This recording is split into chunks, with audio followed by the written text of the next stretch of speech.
And back on Nevada Newsmakers, coming to you from Washington, D.C. in their brand new House recording studios. We're delighted to welcome back to the program Congressman Stephen Horsford of CD4. Great to have you here, sir. Thank you, Sam. Always good to be on.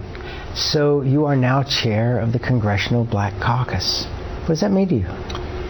Well, first, it's only possible because the voters in Nevada's 4th District allowed me the opportunity to continue to serve. And so as chair, I was elected by my peers in the Congressional Black Caucus. There's a total of 58 members, soon to be 59, with a new member out of Rhode Island. It's the largest in our history. And our job really is to represent our constituents. Collectively, we represent 80 million Americans across the United States.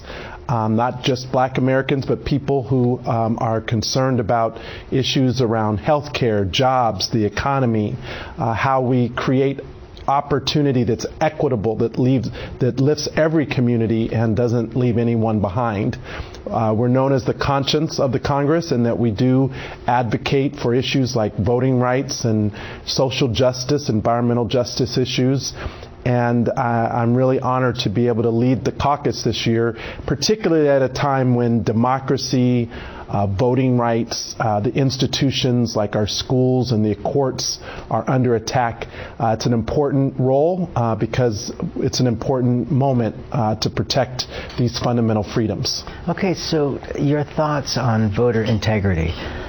Where are we with that at this point in time? Because it seems that there's been so many lawsuits that have failed. The judiciary has made their points clear.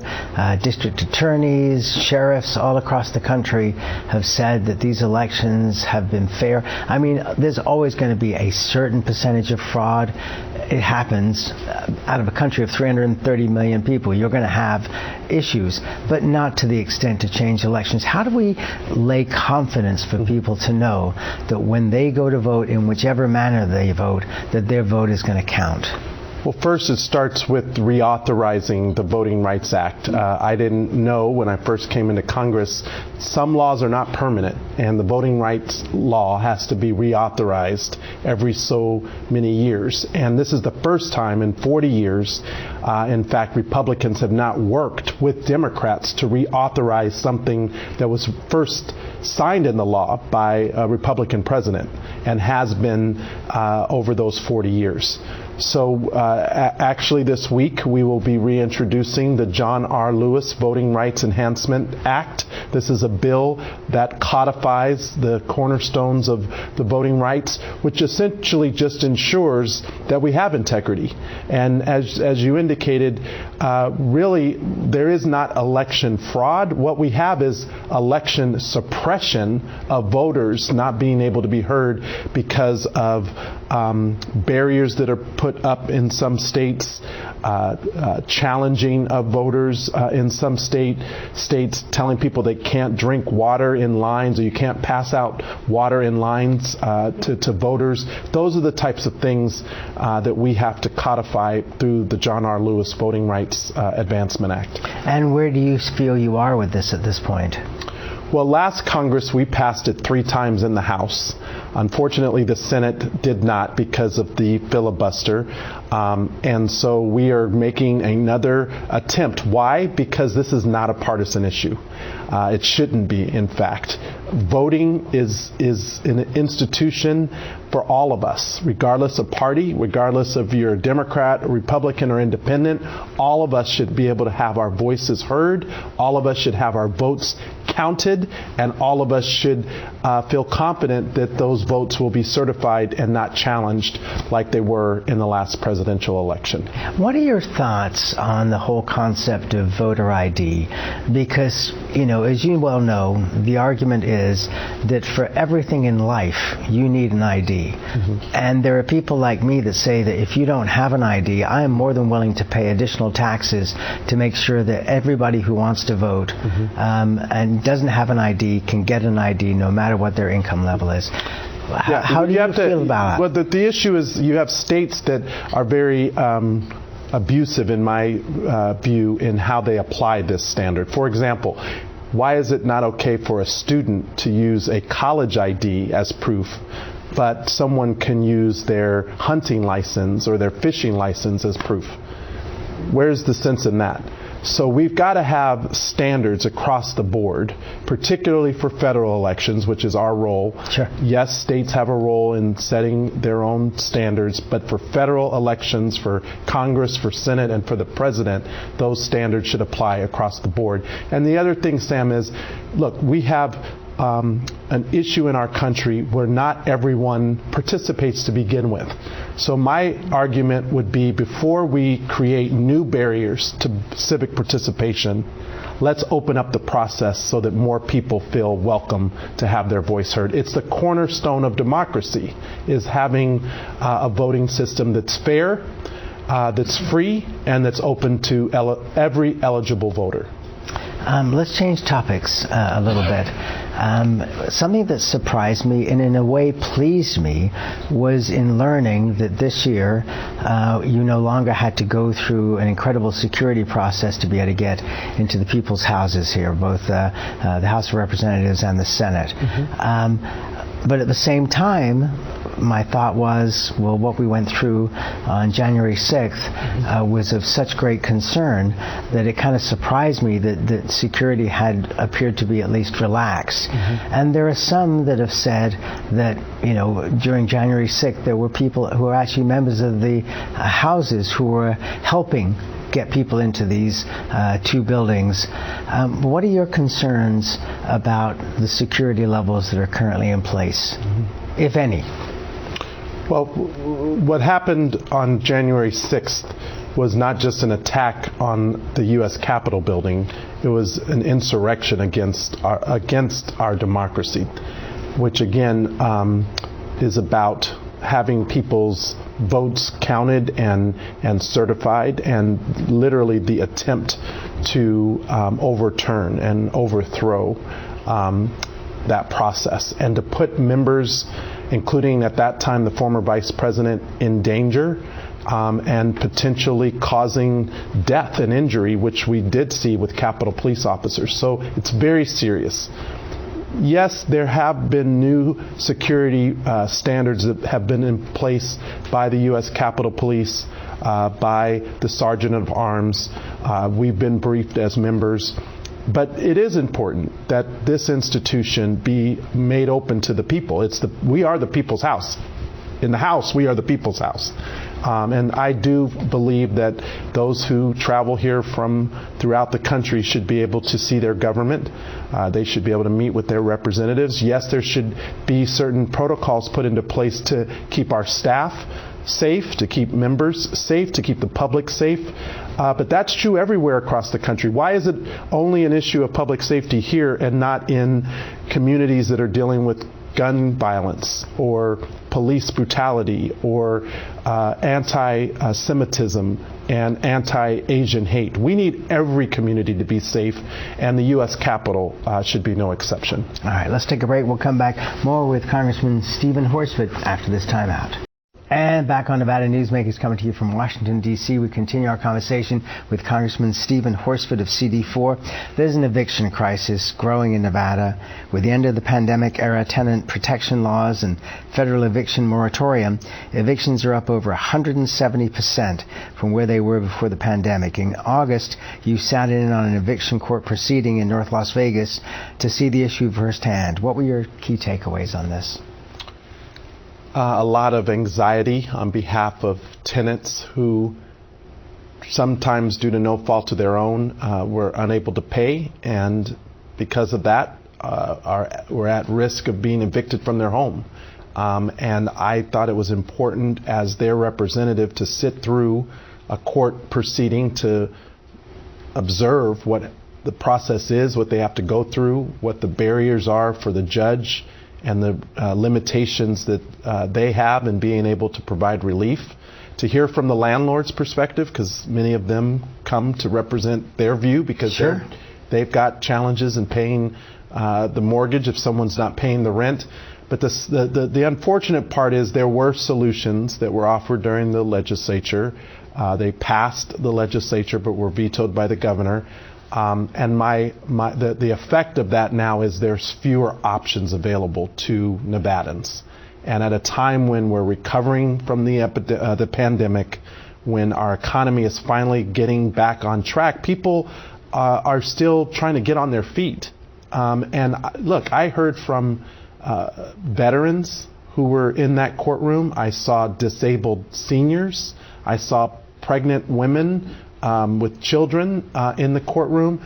And so my heart goes out to people who are looking for options and solutions, and there's none available because there was a decision made to take away some of the few tools that were available to the state and to the courts. And because of that, tenants and landlords are now struggling in a way that I just don't feel like they should have to be. Have you talked to Governor Lombardo about this? He and I've talked to his chief of staff, and look. So you're a former colleague, Ben Keffer, yep. And I understand everybody has a point of view here. My point of view as a federal official representing 700,000 constituents, many of whom are disproportionately affected by the housing affordability crisis. It's not just the eviction issue, it's why are homes and rent going up 30%? Why are seniors getting renewal on their leases, not of $20 increases, but $200 a month increases? And when I start to look and research, I'm seeing these out-of-state corporate speculators that are buying up properties that have a higher propensity to jack up rent. They have a higher propensity to pursue eviction. They don't take care of their properties, which lowers the values for everyone else. That's why I introduced a bill called the Home Act that would give HUD the enforcement ability to go after market manipulators and fine them, and to take those fines and put them into a housing trust fund so that we can actually build more housing. We can't only focus on the eviction issue and not focus on making homes more affordable for people, whether that's first-time home buyers, veterans who are trying to use their VA benefit, or people who are just trying to rent because they can't afford to buy in this current market. Okay, so isn't part of the solution getting a Clark County lands bill that would open up land that would then make it more affordable for builders to build? Absolutely, and I was very pleased that BLM just announced all of the new land releases in southern Nevada will be at $100 per acre, which will be used specifically for housing. This has been my argument from the very beginning. We have to prioritize the land we have for the needs we have. I'm for economic development, I'm for commercial expansion, I'm for job growth, but you have to have places where people can afford to live. And under the BLM's decision, they will be able to release that land for $100 an acre, which will make the developer's ability to build and sell those units at more affordable prices. And I just met with our city and county officials who will manage that process, and I'm looking forward to see the type of developments. For example, in the northwest part of my district, there's a development that's going in to help our service members out at Creech. We don't have affordable housing for our service members, let alone the people in civilian life. Same story in Fallon. Absolutely. So having these type of targeted projects, a lot of times when you use the term workforce or affordable, suddenly people don't want it in our neighborhood. These are working people. These are nurses, they're teachers, they're firefighters, they're service members.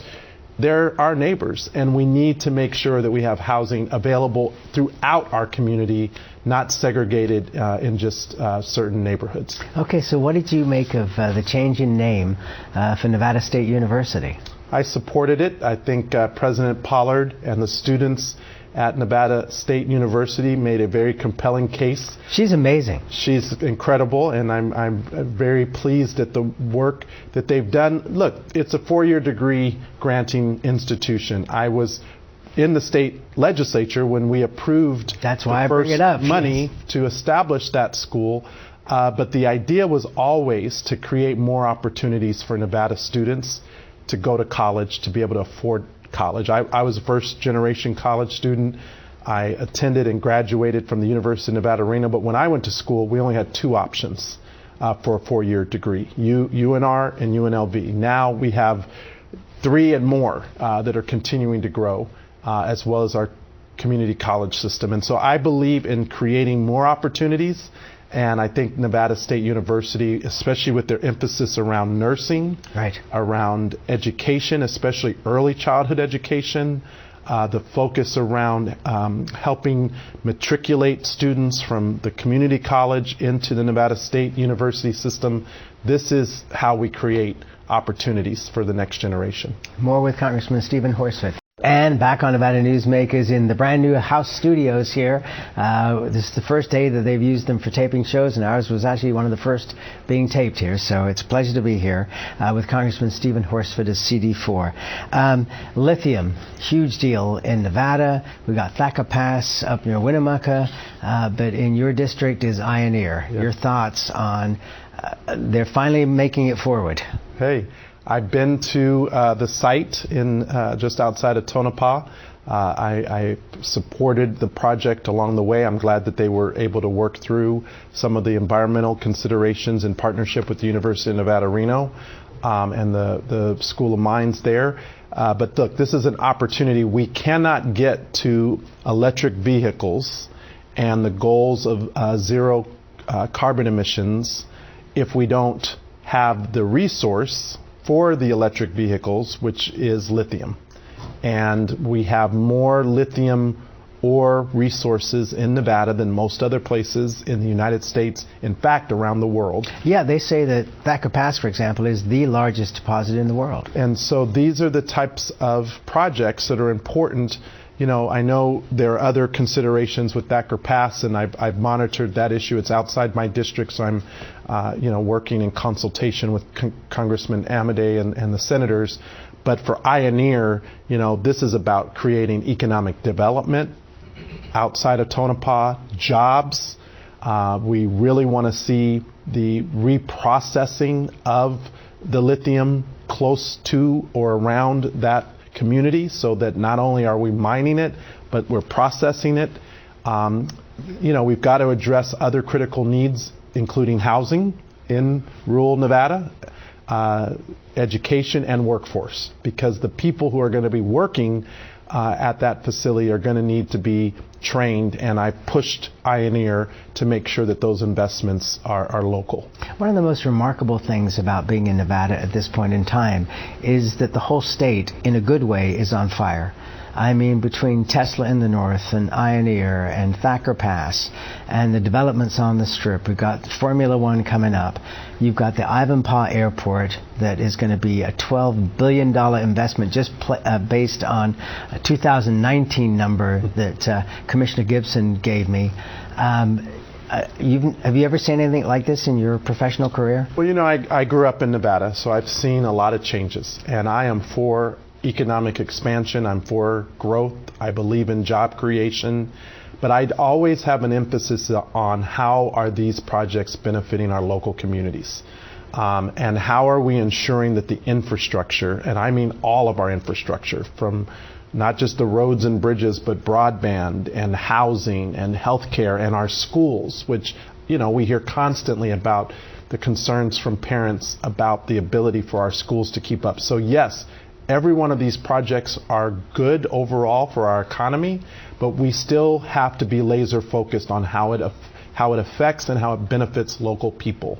And I'm working in partnership with our state legislators as well as our local officials with the Las Vegas GEA, Global Economic Alliance, to make sure that these considerations remain at the top of the priority list, particularly as we bring companies from outside Nevada, because they have to understand it's not free. It costs money to invest if you're really going to grow and be a good partner for us in the long term. And that's where we have to leave it. Never enough time. Always a pleasure. Thank you for doing this as always. Thank you, Sam.